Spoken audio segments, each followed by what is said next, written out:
नमस्कार साथियों, जय माँ भारती। चलिए आज हम लोग हिस्ट्री का लेक्चर स्टार्ट करते हैं। हिस्ट्री में चल रहा है आधुनिक भारत का इतिहास।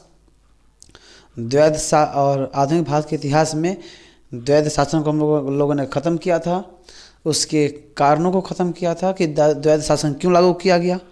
और आज हम लोग ख़त्म करेंगे या पढ़ेंगे आज हम लोग द्वैध शासन तो हो गया, रॉबर्ट क्लाइव ने कौन से सुधार किए। तो रॉबर्ट क्लाइव के सुधारों को समझेंगे और उसके परिणाम को समझेंगे। इसके साथ ही रॉबर्ट क्लाइव का चैप्टर ख़त्म होगा और हम लोग चलेंगे अगले वारेन हेस्टिंग्स के पास। अगले टॉपिक में वारेन हेस्टिंग्स ने इस प्रशासनिक नीति के तहत क्या किया उस पर चलेंगे। फिलहाल इस लेक्चर में रॉबर्ट क्लाइव के भू राजस्व का सुधार और उस भू राजस्व सुधार की वजह से जो बंगाल में अकाल आया उसको पढ़ेंगे। आइए तो सबसे पहले टॉपिक हम लोग लिख लेते हैं। मैं टॉपिक लिखूंगा, पहले मैं ये लिख लूँ।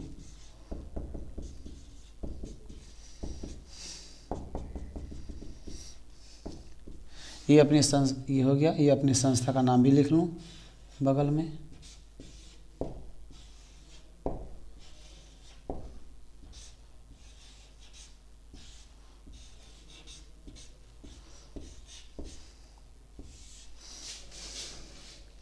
यूपीएससी निर्माण संस्था, ये अपनी कोचिंग का नाम है, अपने इंस्टीट्यूट का नाम है, इस पर जाना नहीं है।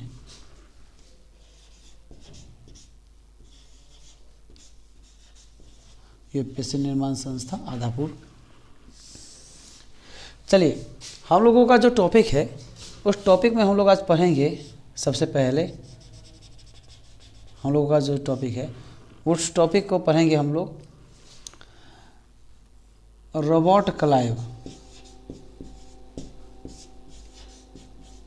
कि रॉबर्ट क्लाइव जैसे गवर्नर बना बंगाल का, तो उस रॉबर्ट क्लाइव के सुधार, रॉबर्ट क्लाइव के भू राजस्व संबंधी सुधार, या फिर डायरेक्ट कर लें रॉबर्ट क्लाइव के सुधार। तो रॉबर्ट क्लाइव के सुधारों को समझेंगे हम लोग। सबसे पहले रॉबर्ट क्लाइव के सुधार में जो सबसे पहला सुधार इसने किया उस सुधार को देखेंगे और वो होगा भू राजस्व का सुधार। भू राजस्व संबंधी सुधार।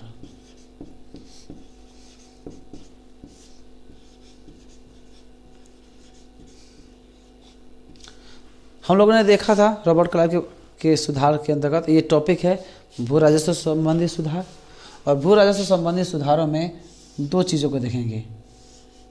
एक तो कर को बढ़ाने संबंधी अधिकार सुधार कर के बारे में, और दूसरा कर की वसूली वाले अधिकारी या फिर राजस्व। इससे कर लें, इस टॉपिक को ऐसे लिख लें तो बेहतर होगा।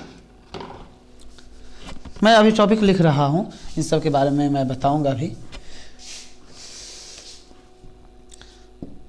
सबसे पहले कर की मात्रा, ये ठीक रहेगा। कर की मात्रा में सर मैं ये फ्रेश नहीं हो पा रहा, मैं ठीक से मिटाया नहीं था, वहाँ पर पानी लगा हुआ था इसलिए ठीक से चल नहीं रहा था। हाँ अब ठीक चल रहा है। पहला कर की मात्रा में वृद्धि, कर की मात्रा में वृद्धि, कर की मात्रा में वृद्धि। और दूसरा निरुत्तरदायी, या फिर ऐसे लिख दें दायित्व विहीन या उत्तरदायित्व विहीन। उत्तरदायित्व विहीन उत्तरदायित्व विहीन अधिकारियों की नियुक्ति।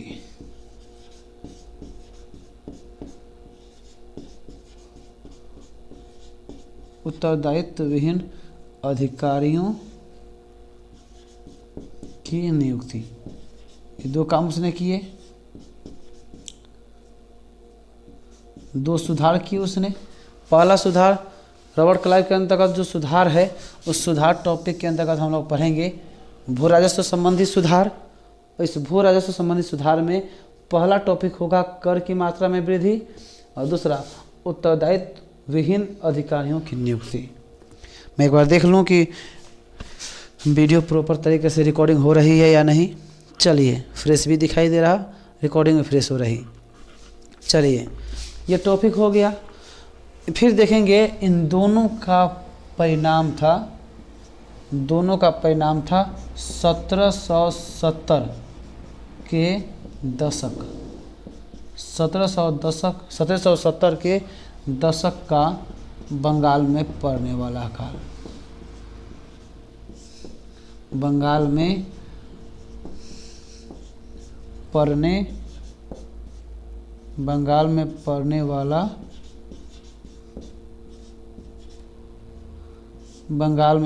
वाला अकाल। बस आज पूरे वीडियो में ये देखेंगे। फिर यूपीएससी ने एक सवाल पूछा है, उस सवाल को भी हल करने का प्रयास हो सके तो इसमें करेंगे, नहीं तो अगले लेक्चर में करेंगे। वो फिलहाल इतना।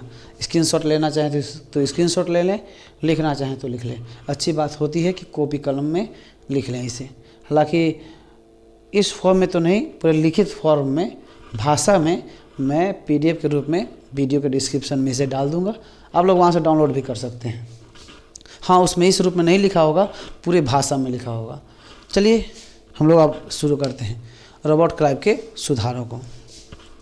देखिए, रॉबर्ट क्लाइव ने जो सुधार किए, चूँकि रॉबर्ट क्लाइव द्वैध शासन स्थापित किया था और हम लोगों ने प्रशासनिक नीति में देखा क्या था। इस टॉपिक को यहाँ पर रहने देते हैं ताकि आप लोग इसे भी देखते चलें और उसे देखते चलें कि टॉपिक का कवर हो पाया या नहीं हो पाया।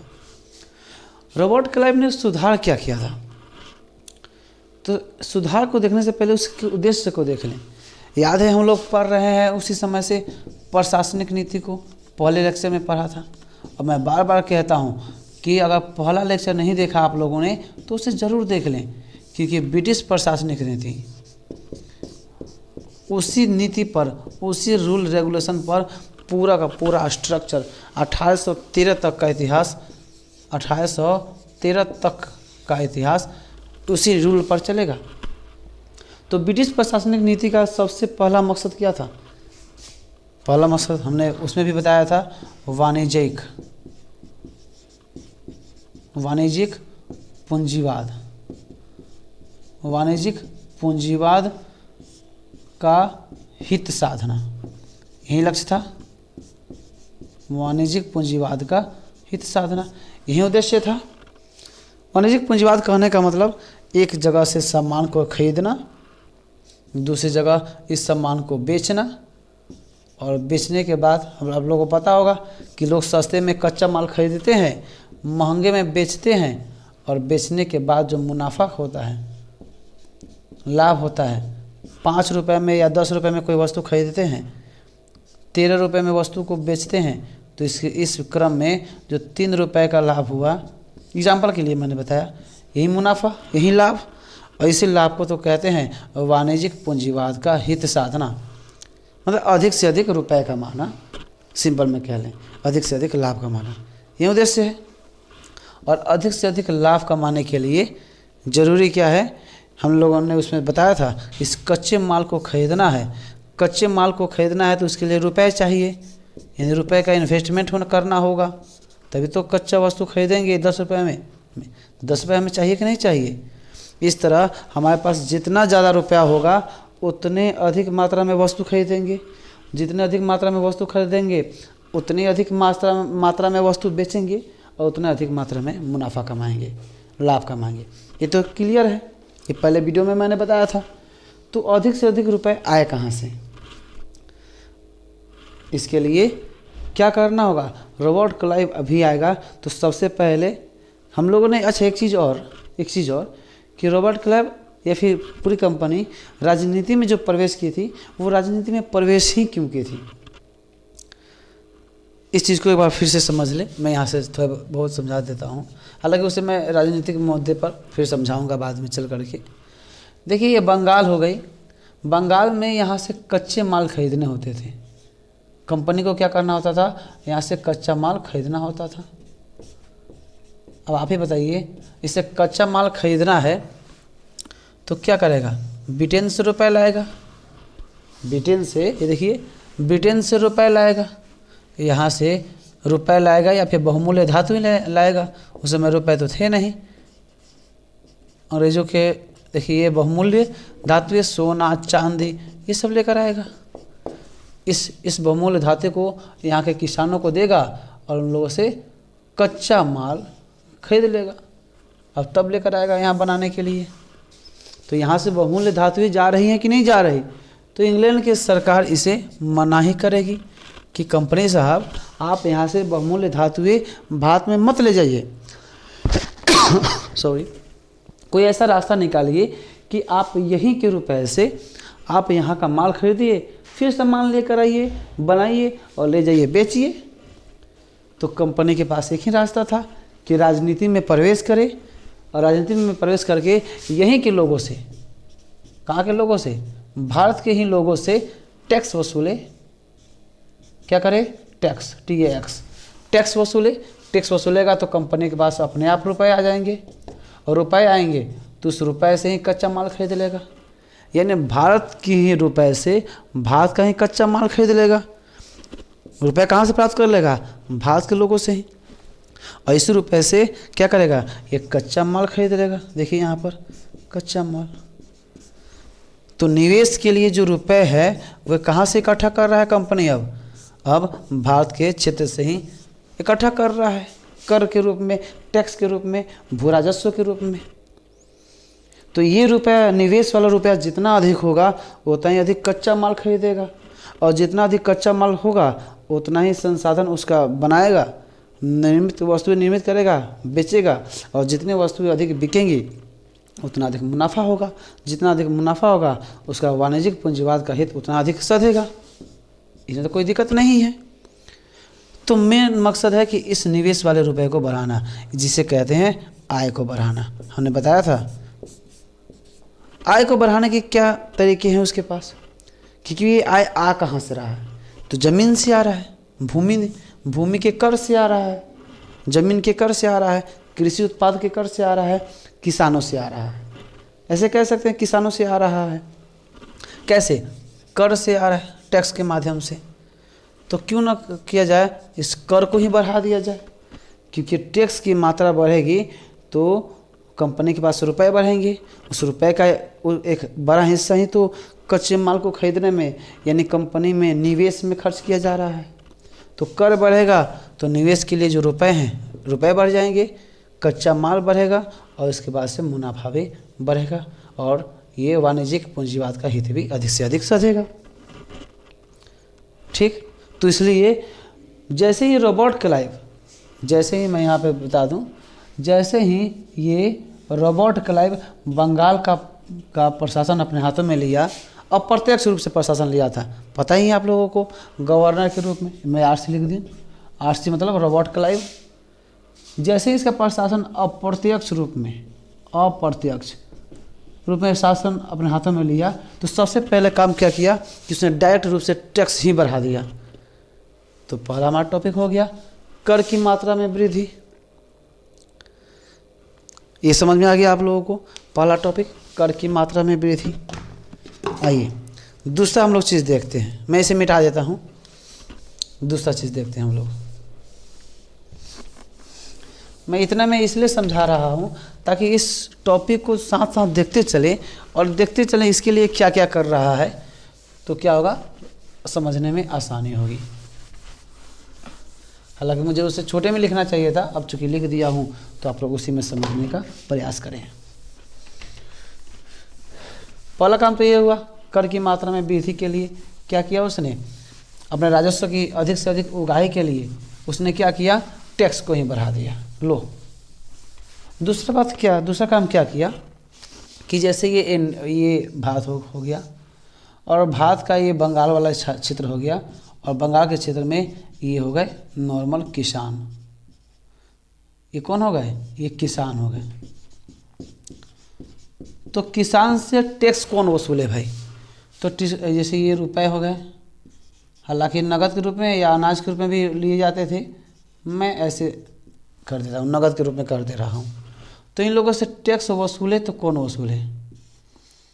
तो सीधी सी बात है, पहले जो अधिकारी नवाब के समय में हमने बताया था, मुर्शिद कुली खां आया था, तो इसके नजीम का अधिकार और इसके दीवान का अधिकार दोनों को एक साथ कर लिया था, और वह मुर्शिद कुली खां खुद इसका नवाब बन गया था। पहले वीडियो में मैंने बताया, या शायद दूसरे वीडियो में है द्वैध शासन में शायद है, मैंने बताया था। तो नवाब के समय में, यह है नवाब यहाँ का, नवाब के समय में जो अधिकारी, ये नवाब हो गया, नवाब नहीं, ये नवाब नहीं है, ये सॉरी, नवाब के लिए मैं बता दूं, एक इसका मालिक। नवाब के समय में जो व्यक्ति, एक व्यक्ति होता था जिसे कहते जमींदार कह लें, यहाँ का लोकल जमींदार, ये क्या करता था? इनसे टैक्स वसूलता था, इस जनता से, इस जनता से, सबसे क्या करता था? टैक्स वसूल करके इकट्ठा करता था, कुछ अपने पास हिस्सा रख लेता था और कुछ हिस्सा नवाब के पास भेज देता था। स्ट्रक्चर यही था। जब रॉबर्ट क्लाइव आया, ये नवाब की जगह पर ये बन गया कौन?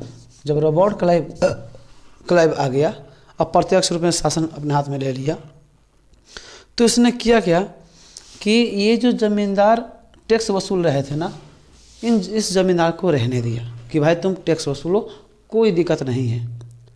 हाँ, तुम्हारी निगरानी के लिए, यानी इस जमींदार की निगरानी के लिए हम एक अलग से निरीक्षण अधिकारी रखेंगे। वो निरीक्षण करता रहेगा कि तुम कितने टैक्स वसूल रहे हो, एक निरीक्षण अधिकारी रखेंगे। तो रॉबर्ट क्लाइव ने एक निरीक्षण अधिकारी रख लिया। इस निरीक्षण अधिकारी को किसी के अंदर रखा नहीं, यानी ये किसी को जवाबदेह नहीं था, इसकी जवाबदेही किसी के ऊपर नहीं बनती थी। ये अपने मन से जब चाहे जमींदार पर दबाव बना सकता था, जमींदार को से टैक्स की उगाही के लिए बात कर सकता था। अब आप ही बताइए, जनता से टैक्स वसूल रहा है कौन? जमींदार। मैं एक बार फिर से इसे बना दूं, फ्रेश। ये लोग हो गए, इन सब से टैक्स वसूलने वाला ये जमींदार हो गया, इन सब से टैक्स वसूलने वाला जमींदार हो गया, और ये हो गया निरीक्षण अधिकारी। ये हो गया निरीक्षण अधिकारी। मैं निरीक्षण लिख दे रहा हूँ, समझिए आप लोग। ये निरीक्षण अधिकारी क्या करेगा? इससे जब चाहे दबाव बना करके इससे पूछ सकता है कि कितना टैक्स वसूले, नहीं वसूले, क्यों वसूले, नहीं तो तुम्हारी ज़मींदारी रद्द कर दूंगा। इस तरह की धमकियाँ दे सकता था, और ये बस इससे कोई धमकी नहीं दे सकता था। तो सीधी सी बात है, अब ये हमेशा, अब ये जमींदार इसके दबाव में रहेगा, और ये जैसा कहेगा वैसा ये करेगा। तो एक रास्ता क्या था कि जमींदार इसे घूस खिला दे, कमीशन दे दे। घूस यानी घूसखोरी आ गई, घूस खिला दे तो घूसखोरी आ गई, और भ्रष्टाचार भी आ गया। अब क्या करेगा कि ये जमींदार क्या करेगा? जमींदार इसे घूस दे देगा, और इन दोनों के मिली भगत से का दुष्परिणाम इस जनता को भुगतना होगा। इसके पास कोई उत्तरदायित्व था नहीं, जवाबदेही थी नहीं कि क्यों घूस ले रहा है, कितना काम हुआ नहीं हुआ, जमींदार कितना उगाही कर रहा है, कोई जवाब नहीं देना, किसी को जवाब नहीं देना। परंतु इसे जवाब देना है, इस व्यक्ति को, जमींदार को जवाब देना है कि मैंने कितना टैक्स जनता से वसूला ना, कितना अपने पास रखा, कितने कंपनी को मैं भेज रहा हूँ, ये पूरा का पूरा जवाब दे इस जमींदार की बनती है। तो ये क्या करता कि घूस दे करके निरीक्षण अधिकारी को घूस दे देता, और चूँकि घूस अपने पॉकेट से तो देगा नहीं, उस घूस की पूर्ति भी जनता से करेगा। तो जनता से करेगा तो एक तो रॉबर्ट क्लाइव ने डायरेक्ट टैक्स बढ़ा दिया था, एक तो रॉबर्ट क्लाइव ने कर बढ़ा दिया था, और दूसरा ये जमींदार ने कर बढ़ा दिए। तो टोटल मिलाकर के जनता के पास कर की मात्रा तो बहुत ज़्यादा बढ़ जाएगी। तो इसका अतिभार हो गया, राजस्व का अतिभार इन किसानों पर बढ़ गया। समझ पा रहे हैं बातों को?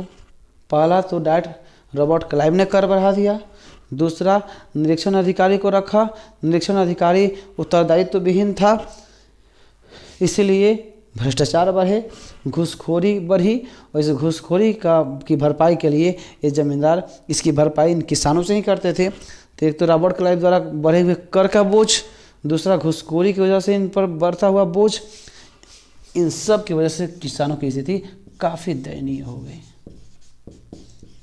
किसानों की स्थिति काफ़ी दयनीय हो गई। और जब किसानों की स्थिति दयनीय हो गई तो बस अब एक ही रास्ता बचता है, अकाल तो आना ही है। अकाल तो आना ही है। इनकी किसानों की स्थिति दयनीय होने का एक मकसद अकाल तो आना ही है। परंतु सिर्फ इससे तो दयनीय स्थिति हुई ही थी, एक और भी कारण था जिसकी वजह से यह अकाल आया। अकाल किस लिए आया, थोड़ा सा मैं उस चीज़ को भी समझा दूं। मैं इसे मिटाकर देता हूँ।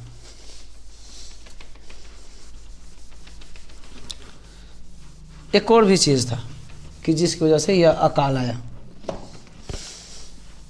बंगाल में 1717 का दशक का 1770, 69, 70। देखिए, एक क्या था कि हम लोगों ने देखा था द्वैध शासन में, हम लोगों ने द्वैध शासन में देखा था, क्या देखा था कि जो ये नजीम है, ये नजीम, इसकी शक्तियों का इस्तेमाल करने वाला उपनजीम, और ये उपनजीम कोई और नहीं था, ये कंपनी के द्वारा भेजा गया व्यक्ति था। यानी ऐसे कह लें कि कंपनी के माध्यम से इस नजीम में जो भी शक्तियाँ थी, उस शक्ति का इस्तेमाल कौन कर रहा था, तो ये कंपनी कर रही थी। और कंपनी को चाहिए क्या, सस्ते माल, कच्चे माल सस्ते दामों पर मिले। हम लोगों ने अभी भी देखा था, वाणिज्यिक पूंजीवाद का हित साधना है तो राजस्व चाहिए। उस रुपए का इस्तेमाल, वो भात के रुपए का इस्तेमाल, यानी भात से रुपए हासिल करते थे कर के रूप में, और भात के कच्चे माल खरीदने में ही उसका इस्तेमाल करते थे।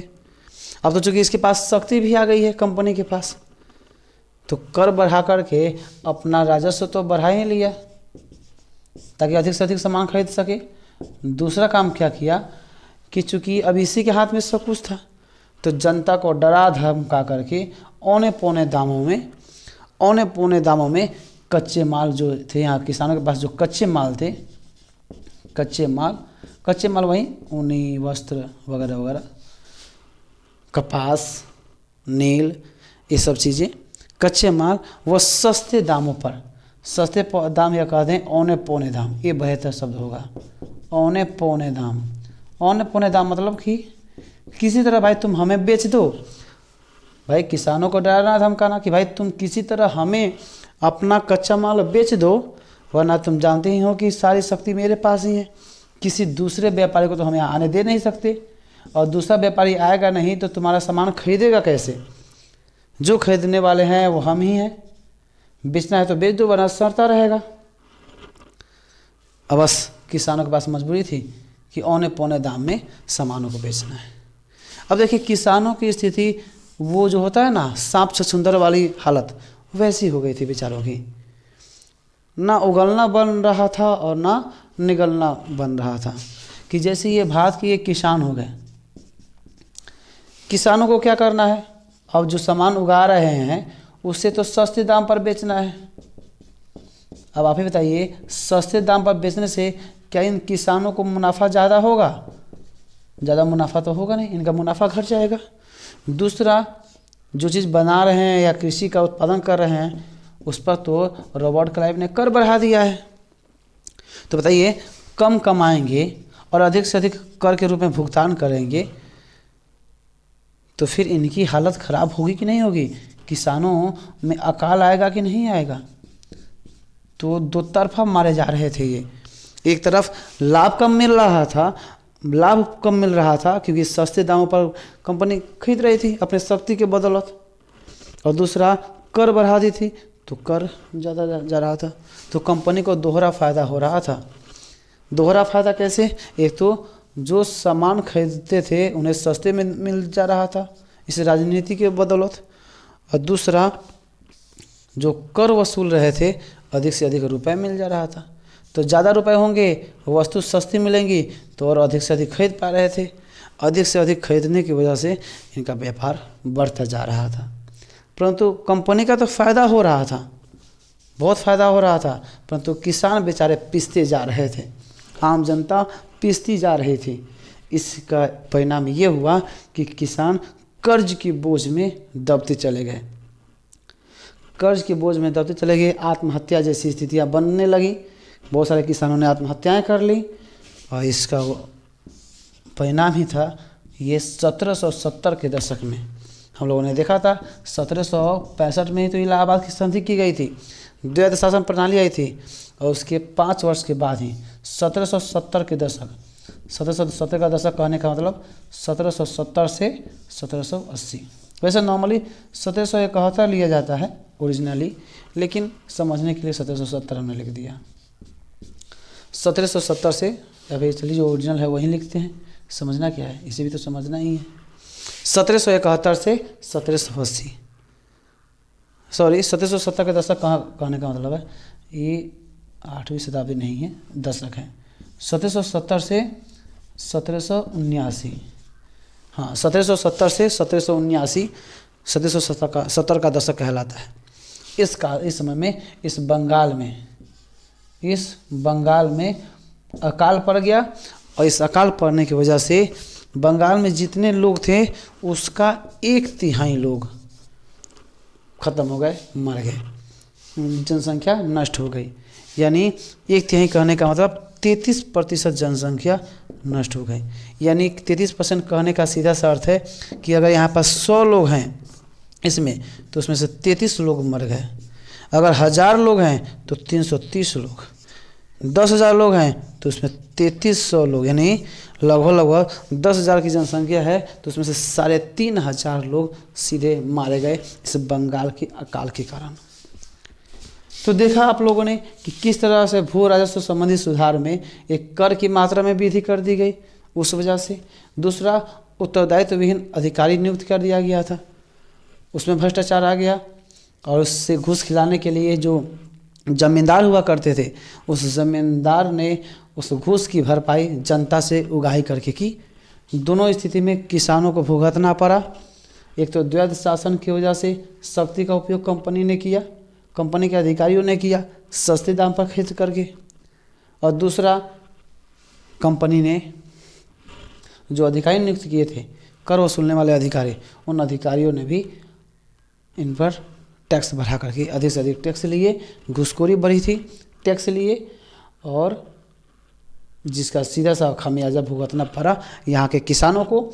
और यहाँ के किसान 1700 में एक अकाल पड़ा और 1770 के दशक का बंगाल में पड़ने वाला अकाल। तो ये था इसका पूरा प्रभाव था कि जो उसने कौन से सुधार किए, तो 2 सुधार किए थे। एक तो कर की मात्रा में वृद्धि कर दी थी और दूसरा उत्तरदायित्व विहीन अधिकारियों की नियुक्ति की थी। ये 2 सुधार किए थे और उसका परिणाम यही निकल कर आया था। प्रभाव क्या था? 1770 के दशक में बंगाल में पड़ने वाला अकाल, यानी भ्रष्टाचार वगैरह बढ़ गए थे, भ्रष्टाचार बढ़ गया था, किसानों पर कर का दबाव बढ़ गया था और कर का दबाव का बढ़ना और तब जा कर के अकाल। तो हम लोगों ने ये पढ़ा, ये समझा। चलिए मैं चाहूँगा कि इसी लेक्चर में एक क्वेश्चन मैं दे दूं ताकि आप लोग लिखते भी चलें, क्योंकि पढ़ना बहादुरी तो है ही, परंतु पढ़ने के साथ साथ आंसर राइटिंग करना भी एक बहादुरी का काम माना जाता है। या फिर एक काम करता हूँ, अगले वीडियो में कर दूँ क्या? हाँ, मैं एक जब भी क्वेश्चन आंसर कोई होगा तो मैं एक छोटे लेक्चर में मैं क्वेश्चन दे दिया करूँगा। हालांकि जो क्वेश्चन मैं दूंगा उसका मॉडल आंसर भी दूंगा आप लोगों को, वीडियो में नहीं दूंगा कि मैं उसे दूं फिर उसे समझाऊं। मैंने यहाँ पे समझा दिया है। क्या करूँगा मैं भी इसका आंसर जो लिखा हुआ है मेरे पास या मैंने लिखा है, मॉडल आंसर कहते हैं उसे। मॉडल मतलब एक प्रारूप मिल जाएगा कि आपको किस दिशा में आगे बढ़ना है। मैं उसका आंसर लिख दूंगा और उसे क्या करूँगा, यूट्यूब पर अपलोड कर दूंगा। आप लोग वहाँ से उसे देख सकते हैं।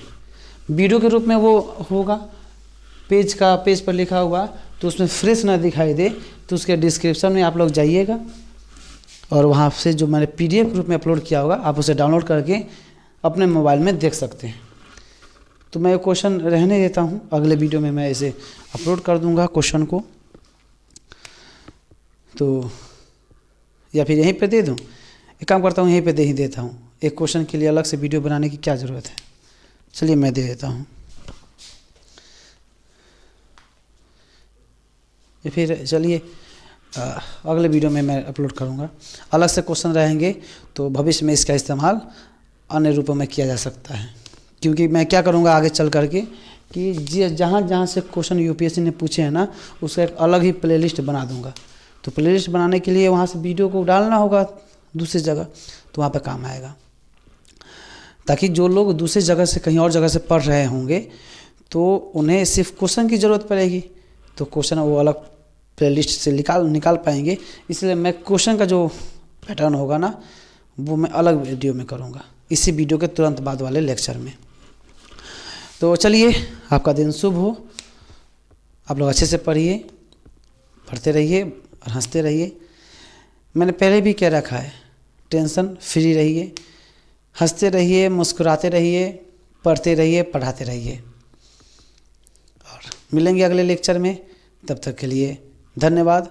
आपका दिन शुभ हो।